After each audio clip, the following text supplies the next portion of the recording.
Thanks for coming to our event.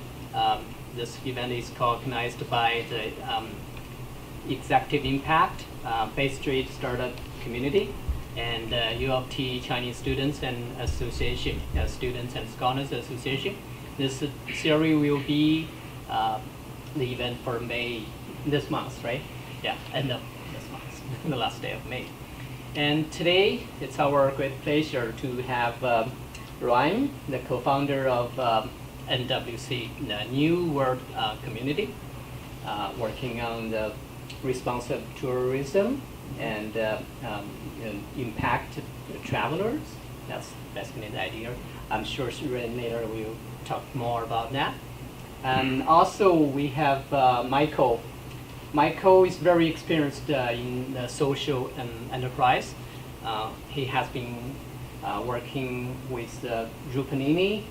Did I pronounce it correct? Rupanuni, yes. Rupanuni, yes. Rupanuni Learner Incorporation in Guyana for more than 9 years, and very experienced. So please join me and welcome two speakers. Thank you very much.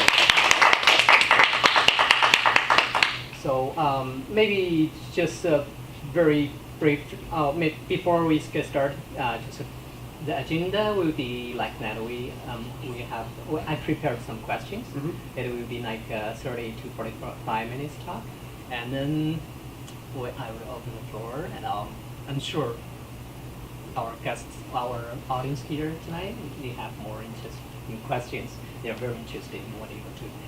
So, yeah, before that, can you just give us a very brief introduction of yourself, maybe your education background, and what you are doing, why you are interested in what you're doing now? Yes, absolutely. So my name is Ryan McCord. So nice to meet all of you. Hopefully I get to know you a little bit more intimately afterwards. But so I went to Wilfrid Laurier University in Waterloo. I took global studies in international development there with kind of a side in economics, Spanish, history, just to kind of dabble in a few different things while I figured out what it was that I wanted to do in the world. And when I was involved in university, I got really basically fell in love with an organization, student run, called Dreams.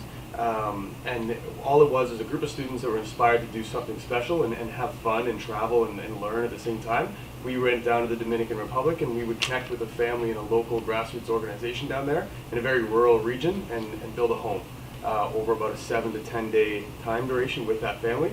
I really connected with that experience, thought it was something special, and wanted to make it a part of my life and what my passion is from there. So I graduated Laurier with a degree in global studies, international development, as it's more commonly known. And at the time I worked for TD Canada Trust. I was just a part-time teller, and I decided I was exploring as many different options as I could, and I decided to go down that business route to really gain my business acumen and things that I wouldn't have otherwise learned in my educational background, and start my own company at the same time. So now I've gone through 5 roles in 5 years at TD Canada Trust. At the moment, I'm a district manager of strategy and sales for the Kitchener-Waterloo Cambridge district. We've got 22 branches and about 400 staff across from one end to the other in the district. And we've grown, myself, my co-founder Jay, and some other members of our team, have grown the NWC across Canada from a national perspective over those few years. So the last 2 years in particular have been very exciting for us because we've really started to gain momentum, develop really long-term relationships with our communities, and starting to get in touch with multiple different markets that are eager to do something like this. From when I kind of discovered it on day one, I think a lot of people share that same passion. So exciting time for us. Thanks. So my name is Michael Martin, and I've spent, like Laurent was saying, just over 9 years in Guyana. I was educated at the University of Waterloo. Environment and Resource Studies was my bachelor, and upon graduation I got connected with the University of Waterloo International Health Development Association, a group of students that, much like maybe a program like Dreams, looking to have a positive impact globally. And I was a part of an annual trip to Tanzania, and that was very formative for me. And that led to my involvement with an organization called Youth Challenge International that's established here in Toronto. They offered me a position to be a guide to Guyana, And from my experience through that organization, I found a neat opportunity in Guyana with a community that was blessed with a family that started a small project, had intentions of leaving behind a legacy in the community, and the community's decision was to pursue tourism to support education and support the ongoing research, biological research that they had established in that community.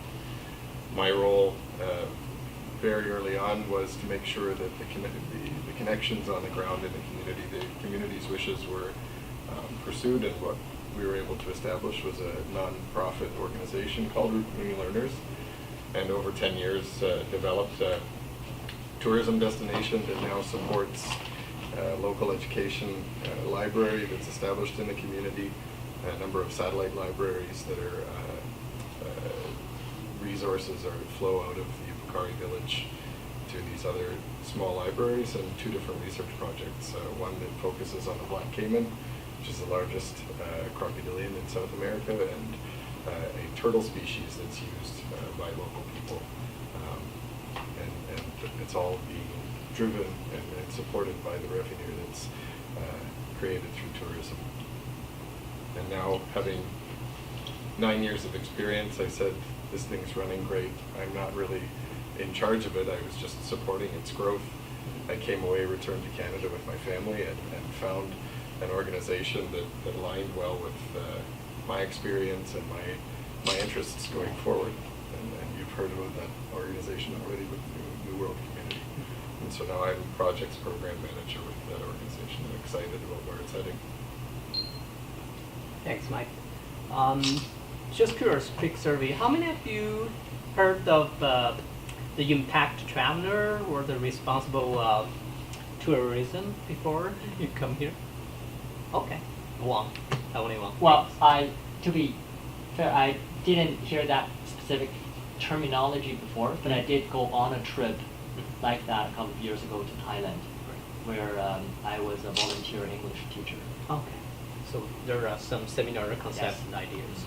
So yeah, that's I guess the question to Ryan. I'm just wondering, what's your understanding of this concept? How do the NWC to promote this idea?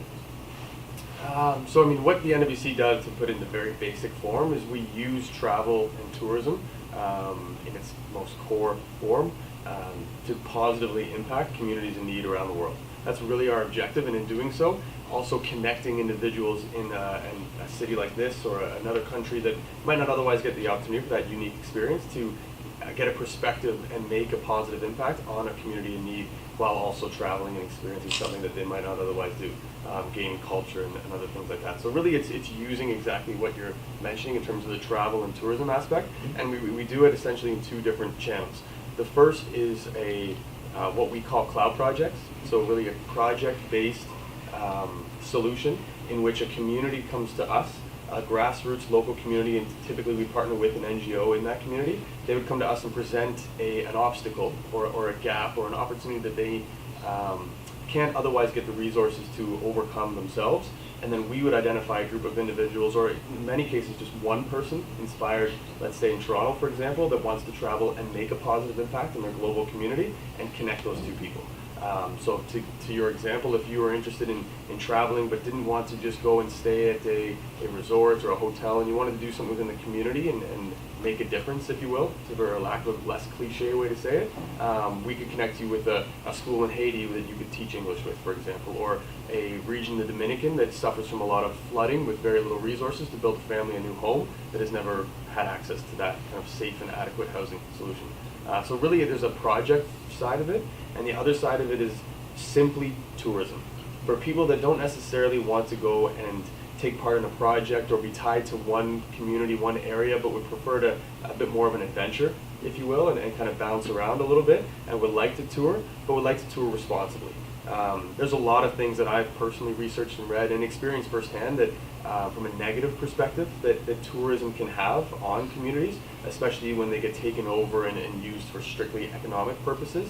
But there's a lot of positive impact as well when you start to divert those dollars and that focus into the hands of people that could benefit from it that wouldn't otherwise have that opportunity. to give you an example, if you wanted to see a portion of the Caribbean or South America, going through a different bed and breakfasts in the mountains that you might not otherwise know exist and might not otherwise ever experience if you hadn't gone through a channel that the NWC provides. So those are really the two. That was a long-winded way of saying we use travel and tourism through two different channels to make a positive impact in everything that we do. It all kind of comes down to a philosophy or policy that we have of a zero negative impact, that as long as we're always aligning our objectives with the objectives of the community, we can continue to have that positive impact while providing exceptional travel experiences for people that are involved. Yeah. That's very meaningful for that part. So now I'm just curious for Mike, because when you are working in Rupunini as learners, it's the non-profitable organization, is it? Right. So how do you, is it the similar idea with Michael Ryan just talked about? How do you, but what's the difference if you move from NPO to say for a business model? Mm-hmm. What change do you have to make? Well, I think, is the way the organization ran or began, it wanted to secure the social impact that the community was seeing happening. That there was never really the idea of going into a business for business sake. That we wanted to, and when I say we, it's community that's wanting to establish this organization. That they wanted to secure a library that has been having impact for about 2 years, and 2 research projects that the community sees as sustaining themselves only through finding some revenue stream. A library by itself doesn't make money. Research projects by themselves don't make money. How are we going to sustain these social efforts or environmental efforts without a business? But the idea of creating the nonprofit was, again, to, if there's going to be a change in leadership, the structure of the business was holding on to that nonprofit mission, that any revenue being generated, no matter how successful the tourism is, we're directing it to social and environmental missions. And that was something conscious in the formation of the organization. That at the heart of the efforts was always the social and environmental impact that tourism could drive. I see. So other than the Rupunini era, it's well established, right? More than 80 years. For the NWC, do we have some established examples? I'm just curious. Do we have any projects? So you think it's mature enough to promote? When you say established to the point that we could, like, they're not relying on us, you mean self-sustaining? Or you have some projects you have tried and you think the feedback it's going well, and yeah. Yeah, for sure. So I mean the first one that comes to mind, well, there's multiple examples, but for myself, about maybe 3.5 years ago now, we first connected with a community in Haiti, and so bringing it back, the earthquake was in 2010. There was a lot of international response at that particular time that lasted for give or take a year or so, and then when organizations had kind of invested their time, invested their money, a lot of individuals started to pull out. There's a book that uses the example of like the big truck that went by. Literally, the world came to Haiti for a year and left again. So after that point, we started to get connected with a couple representatives from different communities, and were encouraged to go down and learn more, knowing nothing about who we would connect with or what we would find. So myself, I just kind of jumped on a plane, started to shadow a couple organizations that were taking part in different projects on the ground, and stumbled across this group of eager students learning English out of a church at the time, because they had no other facilities. And what I've learned from that particular experience is that we can cater any project to a community's need. So I had never thought of an educational, psychological, I was always thinking tangible building to projects that kind of make a tangible impact. But their top priority was to learn English, because that provided them with the most opportunities to employment, sustainable income, economical support.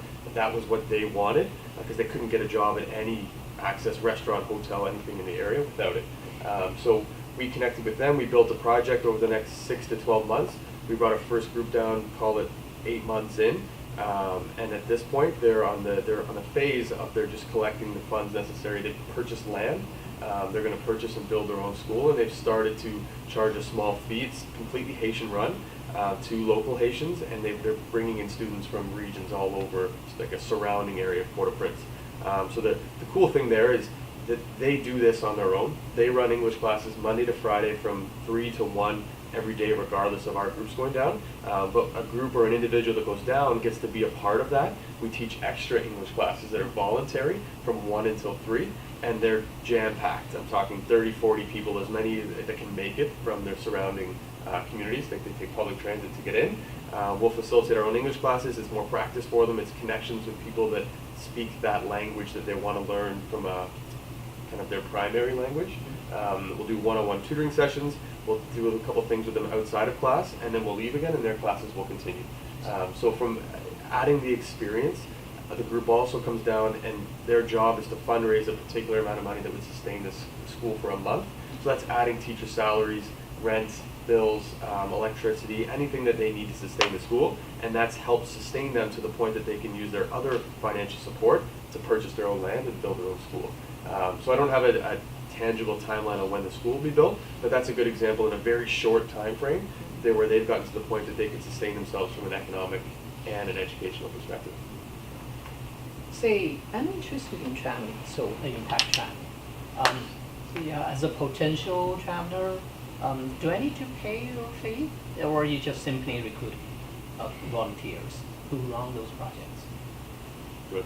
Okay. So, yeah, I mean, at the NWC experience, you're paying a deposit to sign up on a trip.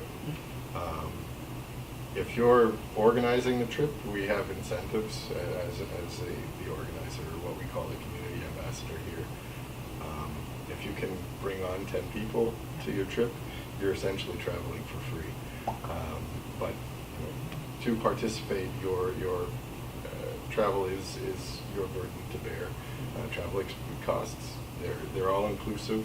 So once you're paying down your all-inclusive travel price, you've paid for your meals, your internal transport, your flight, everything's done. Then, as Ryan was describing, if you're on project, you're doing a little bit of fundraising again to carry that down. And what's great about the NWC model is that's very transparent, that 100% of fundraising dollars are going straight to project. That's not getting lumped into a price that maybe confuses where money goes. But yeah, as a start, to know that you're committed to traveling, there's a deposit to get in. But as an organizer to the trip, you could essentially travel for free, bringing on a group of people with you. But if all your fundraising is going to the project itself, where's the money come from for the operational cost? Your management. How do you have the team? Then WC have to fund it? So to answer your question, yes, you pay for your own travel. I mean, there's two things that we believe very firmly. A is that people do want to have these experiences and do these things and travel alternatively, if you will, and make a positive impact at the same time. And we want to support and provide that avenue for people to do so. And we also believe in full and complete transparency. So to your point, if you were to take part in the project part of things, an individual is responsible for the cost of their own trip. Yeah. We fully support them in that, and we understand that there is a financial burden that comes with wanting to travel. To Mike's point, all of our trips are completely all-inclusive. It includes flight, travel, medical insurance, food, accommodation, transportation, literally everything from start to finish. But an individual is responsible for the cost of their own trip. We do provide a personalized sponsorship letter, which would outline what it is that you're taking part in and support you in any previous experiences we've had in terms of how to fundraise for the cost of your own trip. But what it does is it effectively divides the two of them. So someone who, again, in the example you're doing a project, if your team was responsible for fundraising for the cost of a house, for example, well, it costs $5,000 to build a home for a family in the Dominican Republic. So if we were to go out and do a fundraising at a work event, or teams have open mic nights or anything of that nature, Someone who's giving $5, $20, $1,000 knows that 100% of that donation is going directly towards the community and the project that you've identified with them. None of it is going towards the cost of someone else traveling. And that's a very important distinction to make, because in my experiences coming forth, there was a lot of cloudy gray areas that didn't communicate that accurately. So we do fully support anyone in fundraising for the cost of their trip. It's just very important to us that someone else that's being involved is a key player as well, as a donor or supporter, if you will, and they should know where their funds are going. And that's really the key reason that we decided to split it up, because there was no a business model or registration we found out there that really operated that way. So essentially the NWC is our social business. That all comes in as revenue, there's expenses to that, there's taxes, everything involved within running a normal business. But on the nonprofit side, cloud projects, that's where all donations and fundraising will go through. And the advantage to that is that 100% literally comes through cloud projects and goes directly to the community and the projects. If someone was to exceed their fundraising goal, which happens frequently, that would be earmarked and allocated towards a future project in that community. In an example where someone might fall short, or there's just extra funds or resources necessary. Now to answer my question, basically, it naturally incorporated the NGO part and the NPO part into this business model, right? Yeah, it's two registrations, and people get a little confused because they're so used to either a for-profit model or a non-profit model, Right. but it's really just taking advantage of both sides, because both sides have a lot to offer that, to my experience, were previously neglected by both sides. So there is a lot to gain and a lot of momentum to kind of use both in tandem. But the reality is there was no real, like there's B corporations in the US and other countries and things of that nature, but we don't really need to go too advanced. It's really just we operate as an enterprise, and these are the two ways that we do so. Sure. We all know the world is actually full of uncertainties, because you mentioned Haiti, Dominican Republic, Guyana, or other areas, whatever, Ecuador. I'm just curious, say for example, those natural disasters, earthquake, or even say, have you ever, terrorists, all those uncertainties or risks, how do you manage those risks? Is it covered by the traveler itself, or no? What part of support from NWC is provided? Do you want to take it? So there's multiple levels to that. I gave you an example of a time that I personally flew down to Haiti to create kind of our existing cloud project that's in Haiti. So there's a ton of preparation. There's a number of different criteria that we have to make sure exists before we would ever send a customer down, a participant, a group, however you want to describe that. So there's a lot of preparation that goes on. They have to have kind of a safe and secure solution for people to sleep, eat. They have, every team has a personal cook the entire time that they're there. And interestingly enough, you'd think that a lot of that risk would come in the remote regions that we travel to. Mm-hmm. It's actually the opposite. When you go to a very remote region, you're in a very grassroots community in which everyone knows everyone and is supporting the general development of the community. I would use an example of a community 3 hours west of Santo Domingo in the Dominican, where you're literally in the clouds in a mountainous community that doesn't have access to other resources, and that community's utmost objective is your best interest, and all the way down to safety. So we have to make sure that while communities may look very different depending on where we're going, we have to make sure that firm, safe ground rules are set kind of at the beginning, and we would go through that process, which usually up until now has taken about a year to make sure all of that's ironed out, from both the safety and creating the best experience we possibly can. On top of that, just as a business, as you can imagine, we have full business insurance that covers any expenses like that, and we integrate travel and medical insurance into everyone's trip. That's covered automatically, unless someone already had it, and then they can opt out of it, of course. And other than that, there always needs to be access to medical facilities nearby. When a group travels, you actually have a local, what we call community ambassador with you that facilitates the entire experience and stays with you 24/7. So it's not as though you're getting off a plane and you have no idea where you are and you got to hitch a bus to some community 3 hours west of Santo Domingo, like I was saying. Someone meets you at the airport with a big sign with your name on it, awaiting your group arriving, and are with you 24/7. From everything from a language perspective to knowing the area and keeping your group comfortable to provide the best experience possible. I see. That's well planned. Everything is well prepared. Yeah, so I mean, I could go forever on specific examples, but at the end of the day, it comes down to planning and knowing what we're doing and why, and utilizing all of our strengths along the way. Sure, that's great. So, what's most challenging you have ever met so far for NWC, for Loop Gaming? Sure. Well, I'll start with Rupert. Yeah, of course. It's, I think developing a nonprofit with sort of first-time business people that aren't business people. You know, it's a community coming together, establishing an NGO. It was a very conscious choice calling the organization Community Learners, because every single person, from even myself having no sort of business background, supporting the development of a nonprofit, to the local team that said, let's go for it. Everybody was learning. One step to the next step is constant learning. But what's really exciting about that is that you developed an incubator for talent. And so people will develop themselves within that organization. We've had people leave and go on and do great things. But then this organization has, this internal engine of people that are developing themselves and developing the organization at the same time. Constant hurdles to do that, and for people to take on the role of being a host, or taking on the role of being the accountant, or taking on the role of upper management. These are all new positions and new experiences for every single person involved. So they come along with all the expectations of challenge.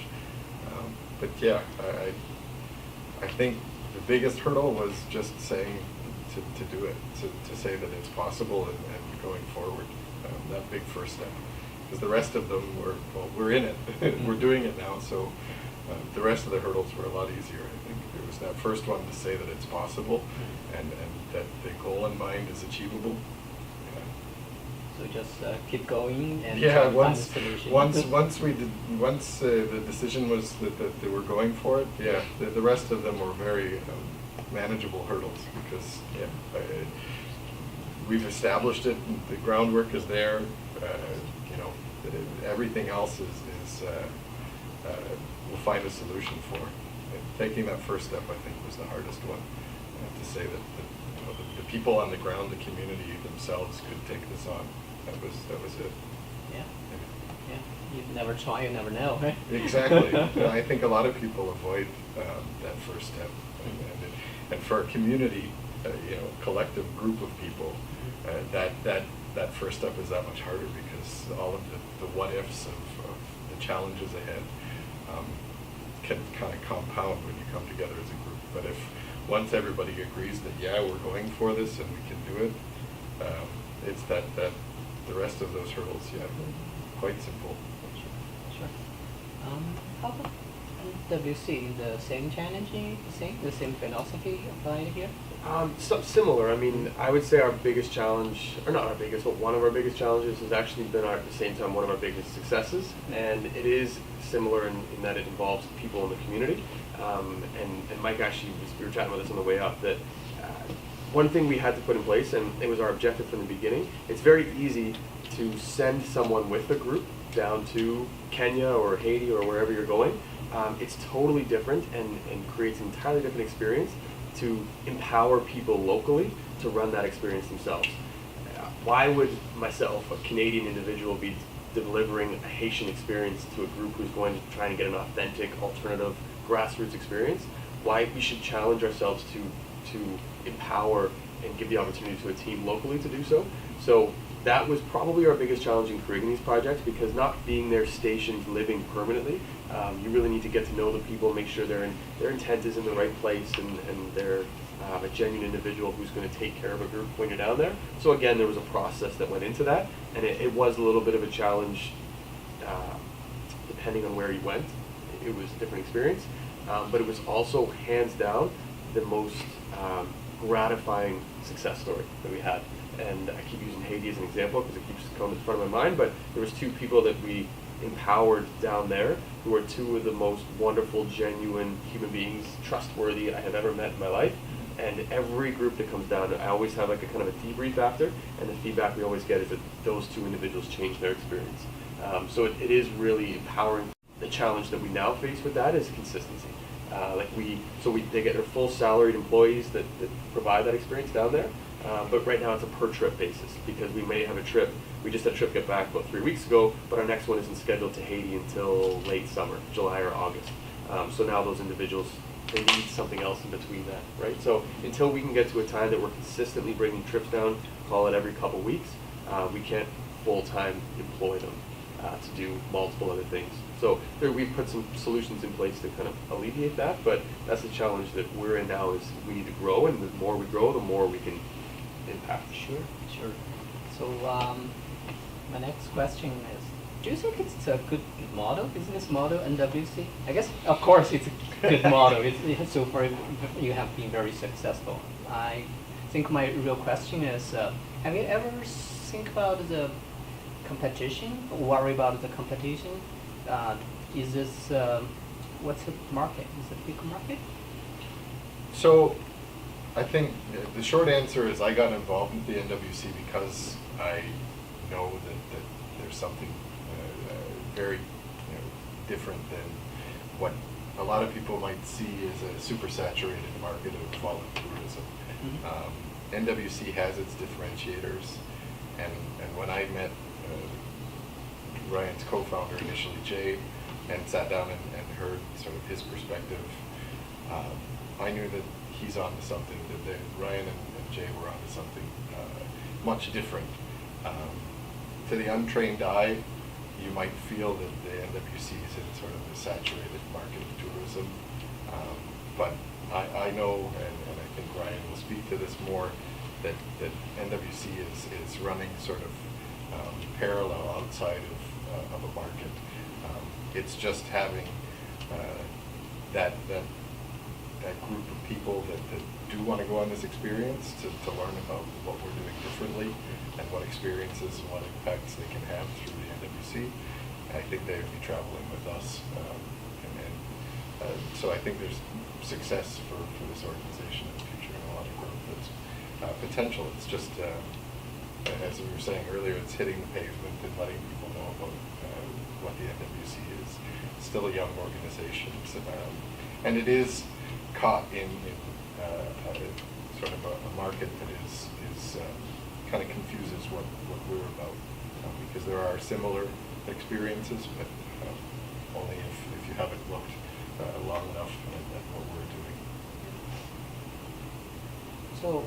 So far, in WC we have been very good at this step. So I'm just wondering, what's next? Say, what do you think the picture in 3 years or 5 years from now? I would say twofold. So first, what we're in the middle of now is our most recent kind of growth phase is the second of the two channels I described to you around tourism and travel. We've always had the project focus, and that's been kind of our bread and butter, the core of everything that we've been, and we've driven off people's inspiration to make a further impact and really embrace their passion.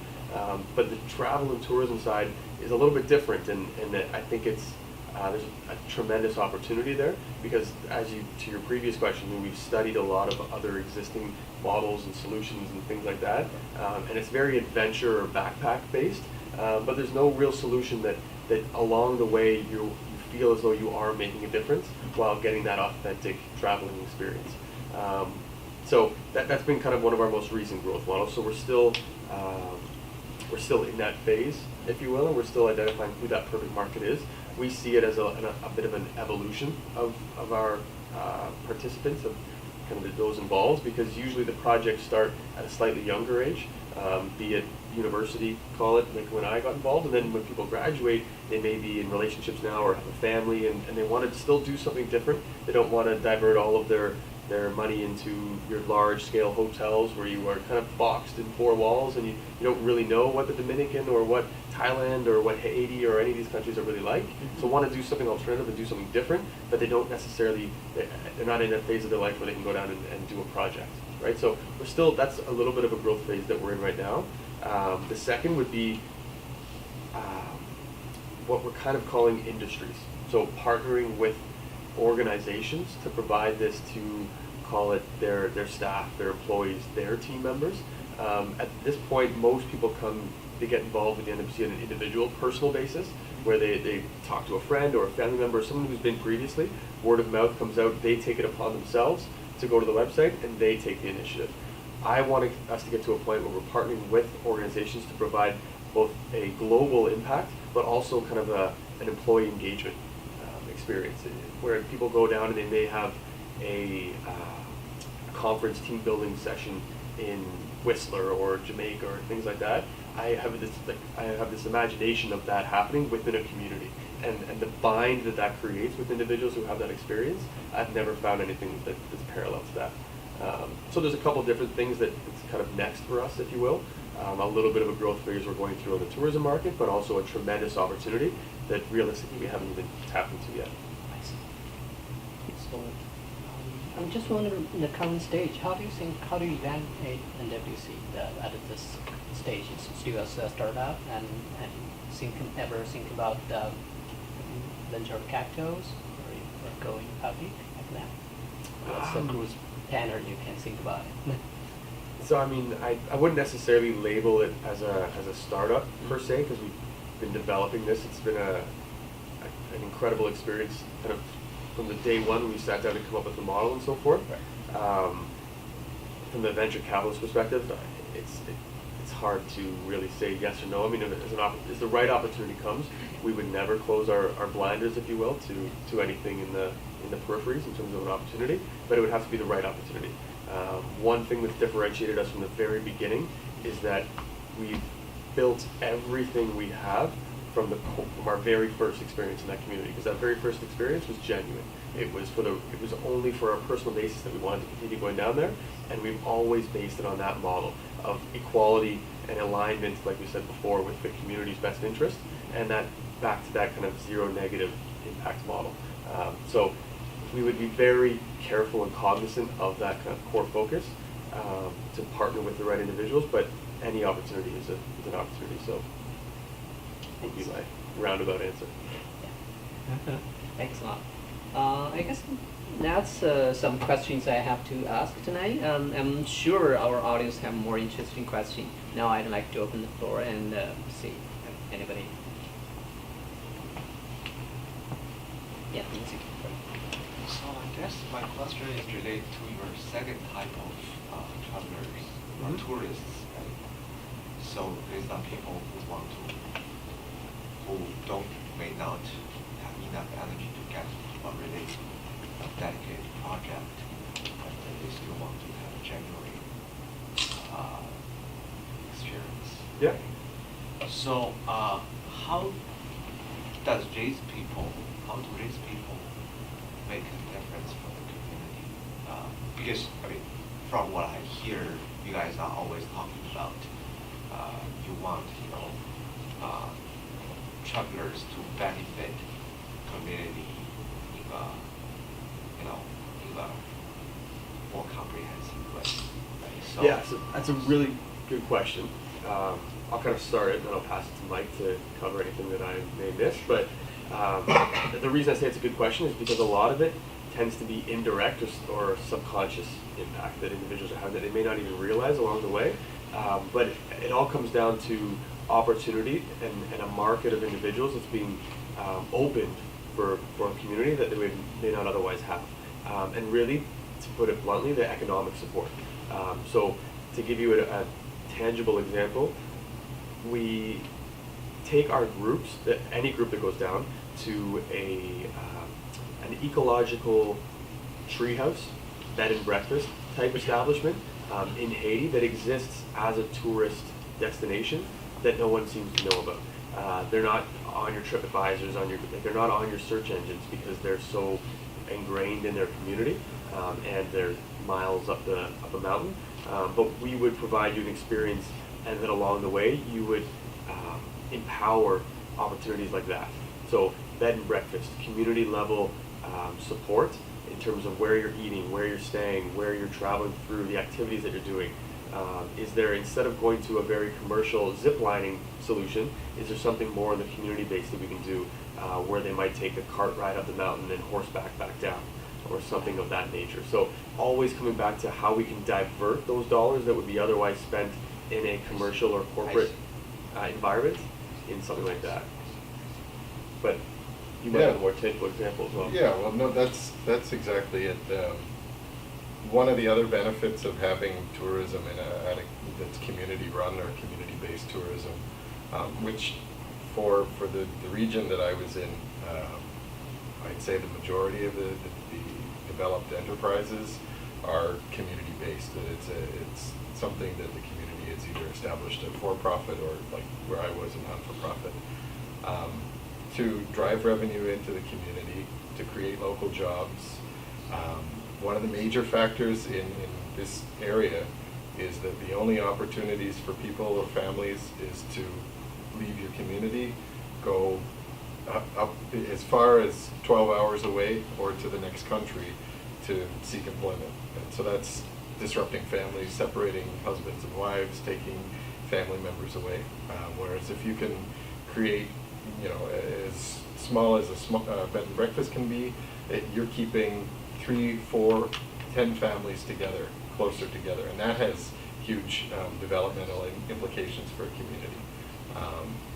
And so, yeah, I think tourism has some amazing impacts just to through that revenue, the jobs that are created. There's some amazing impacts, and so if you can be conscious about stopping off at places like that, that's the type of impact that tourism can have. Does that answer? Yeah, that makes totally sense. I have a question about one of the challenges you mentioned, which was that you, at the moment, don't have enough tourists going down regularly. Like consistency. So the people on the ground that you have with great experience, you cannot employ them on a full-time basis yet. And I imagine that this would be challenging for them as well, in the sense that they would have to find something to support themselves financially while they're not taking tourists locally. So what have you been doing to, I guess, keep them? That's part one of the question, and part two is, well, actually, I'll just let you answer it for now. Sure. I mean, and to your point, every community is different. So in the Dominican Republic is right now our most active hub. We literally have like 1,300 students going through there next week as part of a kind of a grad trip program that we've turned into being an empowering piece for a community project. So in the Dominican, we do have full-time salaried employees because it is consistent there. In areas that it's not, so Haiti being the example that I used, the individuals, so we have a very transparent conversation like you would with anyone that you're offering an opportunity to, and ensure that it's the right thing for them and they're making the right decision based on their own personal needs and their ambitions. So the two individuals that we have down there right now are, one is an accounting student who's going to university for accounting, very involved in his local church, and does some part-time accounting things on the side. So this works for his particular lifestyle, that every few weeks he can get involved in something, whereas he may not even have that if it wasn't there. And the other individual actually is employed by one of the schools that we support. So he does have a full-time job. So he sustains himself from that perspective, but this is his passion, and he takes time off from that to do this as a group comes down, and we correlate between the two of them right now. So that's kind of the reason it was a challenge, is exactly why you asked that question, because we also, while we see that it is providing an opportunity to someone that they wouldn't otherwise have, it's also, we get it that it's not our ideal or perfect situation. We would like to come to that individual and say, we want to employ you full-time permanently, but that also it can be an economically irresponsible decision if we can't sustain them for more than 6 months, right? So you're totally right, and that's our end objective. We've gotten there in the Dominican. We're not quite there in Haiti, but as we grow and get more consistent, that's kind of the end goal. So in the most cases, to kind of loop all that together, it's scenarios in which they wouldn't otherwise have that particular opportunity, and it's done very transparently where it's their decision ultimately, and we ensure that it's still fit for their very close contact on a semi-daily basis with that team, whether it's on like Facebook, Skype, however we can get in contact with each other, to make sure that we're well into that we have a pulse check of where their lifestyles are at and any adjustments that we have to make. If that answers your question. Great. Well, I guess part two of this question is on the note of the volume growth. To what extent do you think pre-packaging a tour and allowing participants to kind of have a better idea of what they're doing during their time there, to what extent do you think this would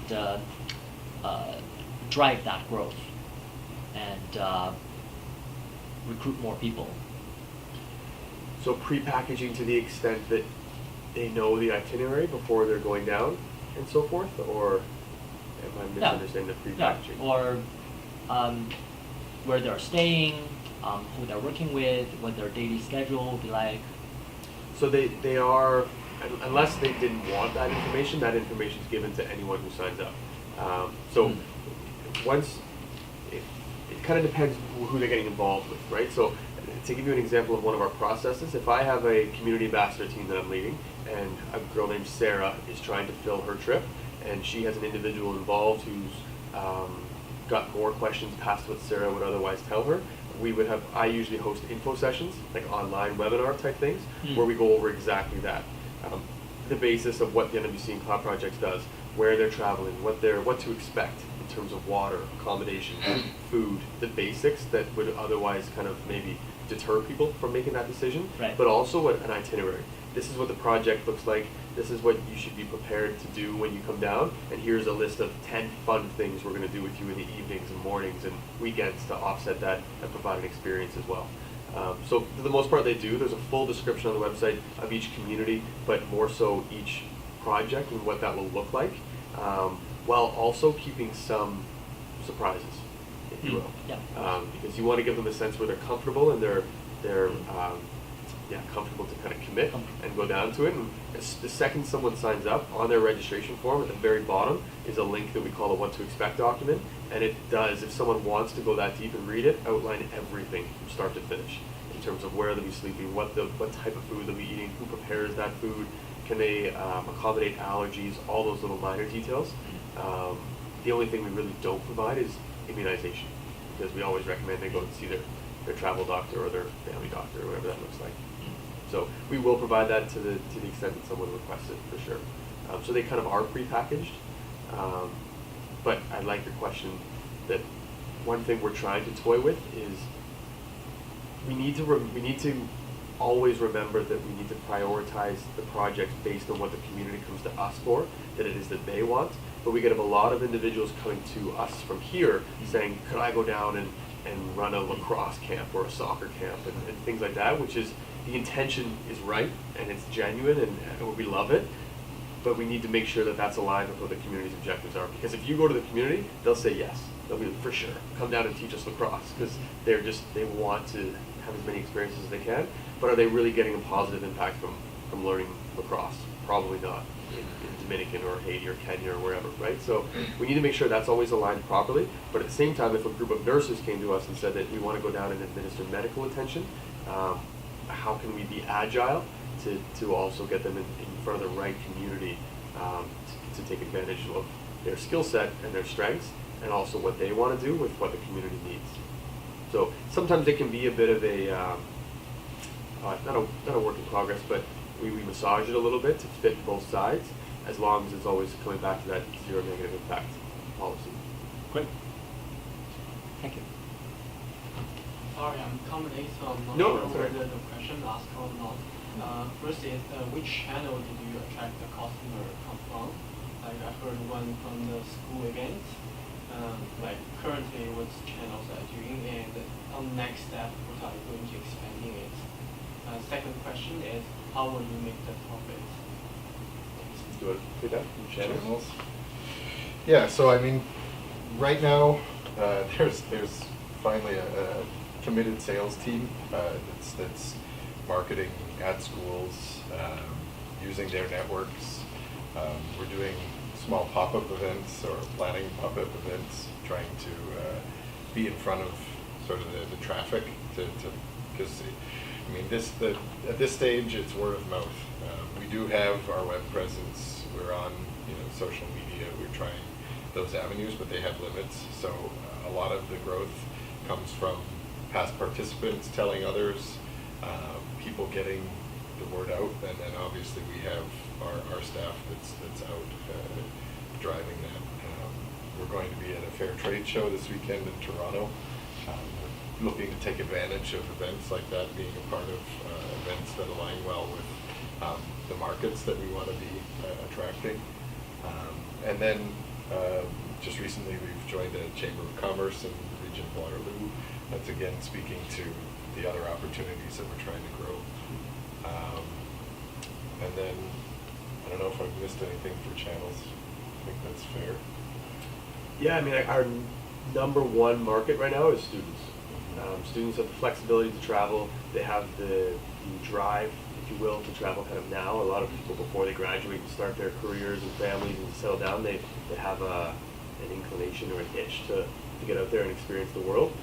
So that is hands down our number one market. The interesting thing about our model is, I spoke earlier about something called a community ambassador. Well, we have a community ambassador role locally where you travel to that provides you with an NWC experience. But we also have a community ambassador team in Canada. And that is the reciprocal nature to the business model that we've implemented, in that if a group of 10 people travel down to a community and take part in an experience and come back, the number one piece of feedback we get is that they have this feeling and internal sentiment of what now? Like, what do I do now? Like they want to be reactive and throw away all their material belongings and things like that. And that's not at all what we encourage, but we provide each of them, if they have certain leadership qualities and we think that they can lead a trip of their own. We have this community ambassador program here that actually empowers them and provides them the opportunity to lead their own trip, inspire others to join them on, and in a way that can support them in traveling for free, essentially. So they would be the first person on their team. Every person they sign up to their team gets them a certain dollar figure off the cost of their trip, and if they hit a minimum number for that trip, they do not pay anything else for the cost of their trip. So it provides that opportunity because we understand that it is a cost to do so, but people are driven to do it. So that's our number one channel right now, kind of as Mike said, as word of mouth and people coming back. We had a trip that returned about 3 weeks ago, and of 7 people, 4 are now filling their own trips, as an example. So it seems small and kind of grassroots and one by one, but that expands exponentially in that if those 4 people take a trip and they all have the same ratio come back, it's growing rapidly, and that's just in a period of, call it 6 months. So that's our number one model right now from a reciprocal perspective. Our opportunity, I think, was your second question, was basically what I touched on before, is right now we're bottom up. We're directly to all of our customers, our participants, their students, or there's other just families that go and things like that, but students are our top one. And they're bottom up in terms of we support them in growing their trip and their team. My challenge is to connect us with, I was calling it industry before, but influencers who are maybe part of a company, a community-based organization, something that they can bring it to their people and inspire them to get involved and offer a solution. One example is we ran a trip with a group of TELUS employees about a year ago, where they went down and built an internet hub and provided computers and internet to a group of children in the Dominican. So that was a really cool one, but it just didn't take off anywhere from that. So it's getting that perspective that we need a consistent source of pipeline to grow beyond the bottom-up approach. Is kind of just my full transparent mindset right now. Yeah, no, of course. Hi, Sarah. I just want to know, have you ever accept any international students come to join your trip? Yeah. Like, Oh, it's you do? Yeah, all the time. So University of Waterloo that Mike spoke about before has a very high international Yeah. percentage of students, and they travel frequently. So my only important to stress to them each time is to make sure that they have kind of done their due diligence from a travel perspective of what they need to provide with the visas and all of that information, but we've never had a problem. Okay, so Up they until they can only have a traveler visa. It's good. I wouldn't take my answer as the end all and be all, but we've done it and they haven't had any issues. Okay. So to your point, when we first came across that question, I thought it would be a lot more complicated than it was. Yeah. And there's actually been multiple areas of that. There was a student from Australia who traveled Yeah. a few months back, but most of them were international students from University of Waterloo, and none of them had any issues or concerns. So as long as you do your due diligence with, call it the embassy or consulate or whatever you need to do here, that you've got the right documentation, it's always been Okay. smooth. And we always travel through the U.S. too, so that's like I see. that's Oh, usually but- the most challenging one, and we've never had an issue. Yeah, but how about like just a traveler from like Japan or Korea or China? They just travel in Canada for like they hold 10 years visa, right? Is that possible for them to join your trip? They are not. They are non-Canadian. They are Yeah. not study here. Well, again, every example that I've had have been had a like study visa or Yes, like, I think visitor visa maybe. I think it's the same thing, right? Same so, thing, yeah. Yeah, so from a documentation perspective, again, I'm not Okay. the person to answer that question, but I don't think there's any difference between the two of them. Yes, sure. Because ultimately, it's diverting to another country. So yes, we have done that in the past. Okay.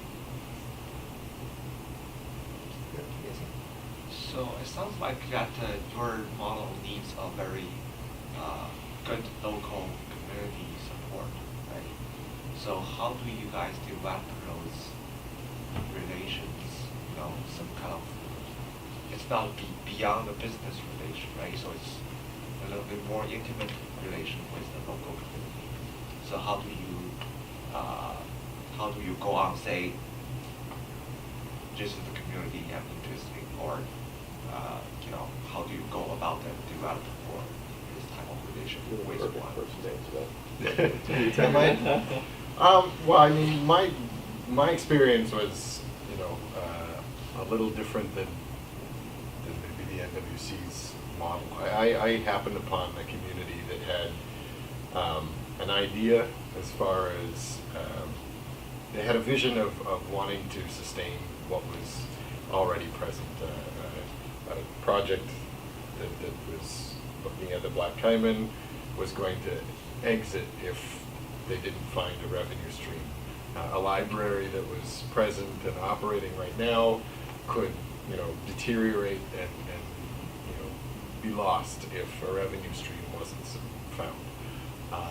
So there was this goal in Do you mind. mean locally here? Locally in the international in the locations. travel destination. Oh, okay, so Yeah. I totally misunderstood the Yeah, question. so it's yeah. My experience there is a little different because I happened upon it. The NWC, to some degree, it's a happenstance. You went with dreams in the beginning and found these relationships, but if we were to expand into Guyana, or as we're expecting to, it's because of the personal relationships that I hold, because I know who we can use as far as hosts, great destinations, the people that we can trust to sustain a quality product on the ground, that we can drive, you know, Canadian guests to. But that's because of the personal connection that I have. I've had that.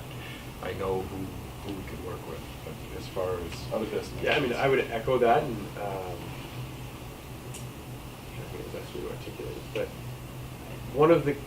so we have like 5 key differentiators we use, and one of them is that we always partner with local governance, local grassroots NGOs, as opposed to, as you can imagine, we've discussed up until now, us coming in and giving our advice of what they should do, right? So really all that means is we have to develop long-term meaningful connections or relationships, as Mike was saying, with that local governance and with that community. And that grows stronger over time.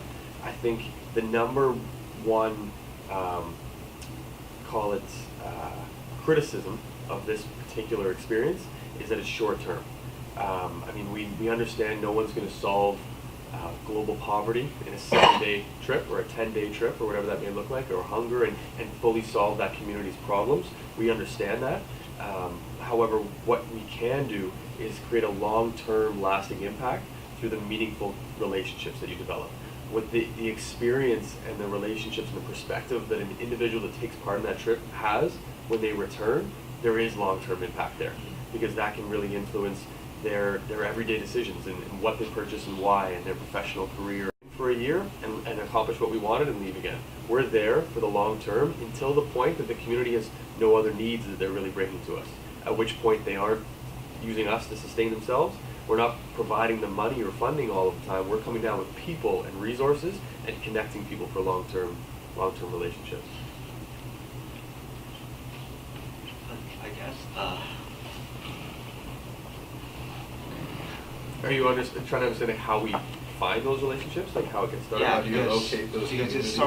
it's a little hard, right? So like I think you guys all mentioned happenings, right? So you as a students travel to this particular place, or you sometime in your lifetime you have a passion, like the Haiti example, right? After the earthquake, you want to go to that place to see how you can help. Yeah. Right. So, but that things only happen, you know, not too often, right? So how do you say accept these places where you have you guys, meaning that you two have a personal connection to some other places, maybe, they also have some local communities, maybe they. So yeah. do you guys just put your website there, say we welcome you guys to contact us, or there's I just want to see how the inception happens, right? So there's a number of different avenues and strategies that you could leverage, but ultimately, honestly, it comes down to just conversations, connections of people in this space and in this field. It would blow your mind of one networking event that you went to at a social entrepreneurship type event, and how many connections and relationships you get, and the referrals that leads to. Every single community that we have a relationship with outside of San Jose de Ocoa in the Dominican, that was our start, has come from another relationship. I keep going back to Haiti, but it's just one that dawns on me right away, is an individual was working doing a project there. It kind of didn't quite get off the ground. He came back. His girlfriend had gone on one of our trips. He had told her about the idea. We had a phone call. I ended up Skyping with someone that was in Haiti running their organization that was basically a landing/launch pad for international organizations all over the world coming to do work in Haiti. So in one 7-day trip, I met 20 to 30 individuals who were doing different projects in the community. A lot of those didn't fit for what we were looking for, but one of them did. So in one trip, we just established a new opportunity, and it took multiple trips and working out all of the logistics and processes from there to make it happen. But every single one has come from a conversation where someone said, wow, I have to connect you with this person, or you should grab a coffee with this person and learn about Tanzania, Guyana, we're building a Uganda one right now. So all of those things have to be done in kind of in parallel with growth from a capacity and the impact that we want to provide. But it sounds like a complex question, really, really simple solution. Just the more people that you get involved with and connect with, the more opportunities you have to build relationships. And of course, people always stumble upon the website and stuff like that too. So you describe your participants as travelers who look for more responsible ways of traveling. So just out of curiosity, how would you describe the portion in their preference for traditional sightseeing kind of activities? Like typically, how many days of their trip would they prefer to devote to sightseeing, for example, or touring around nearby Haitian cities, for example, for how many days after their project is done? And that's a very good question aligned with your previous question about the package, right? Kind of what's involved in the itinerary, because that would be if I was the first connection to the NWC that you were having a conversation with at a booth in a university or a fair trade show, a travel show, whatever it may be, it's part of my job to discover what it is that inspires you and what you're looking for. So if you're looking for something more of the tourist base where you're getting a historical understanding of the country, or someone else who's looking for more of an environmental experience, it's going to depict where I recommend that you go and what you get involved with.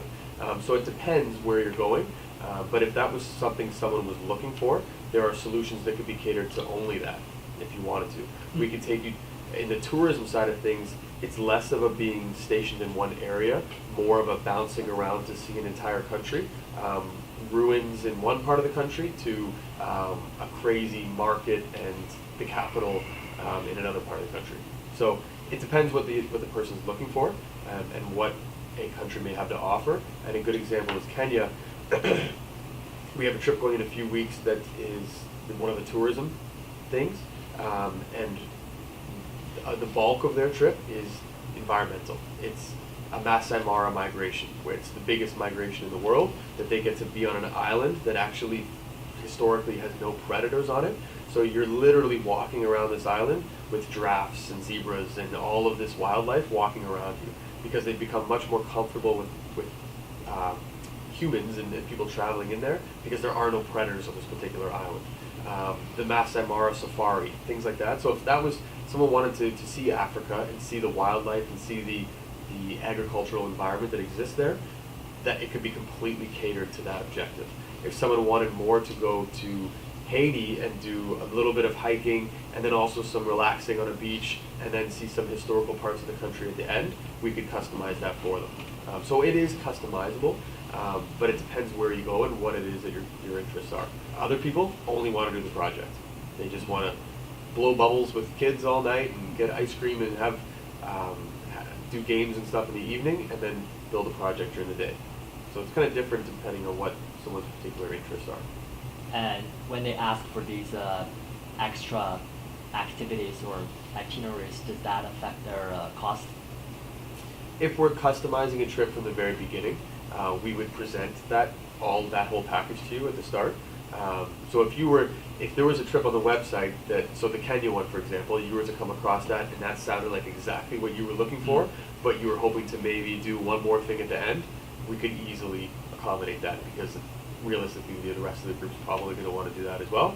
But in most cases, you're either looking to get on an existing trip because you're reading about it on the website and then you know it fits what you're looking for, or you're not quite seeing what it is that you want to do, so you inquire. There's an inquiry page directly on the Cloud Connections or Cloud Projects website, and that's where myself or one of Matt, Maria, Mike, someone else from our team and from our kind of home base would reach out and understand what it is you're looking for, if it's something that we can do, and if it's something that we can't, what's most aligned to what your objective is. So it's a complex answer of, we want to be able to accommodate everything that we can, while also just making it easy.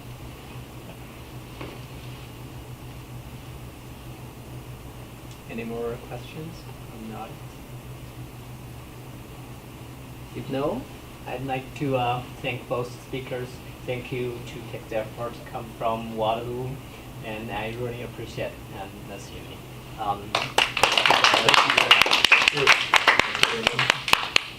Pleasure to be here.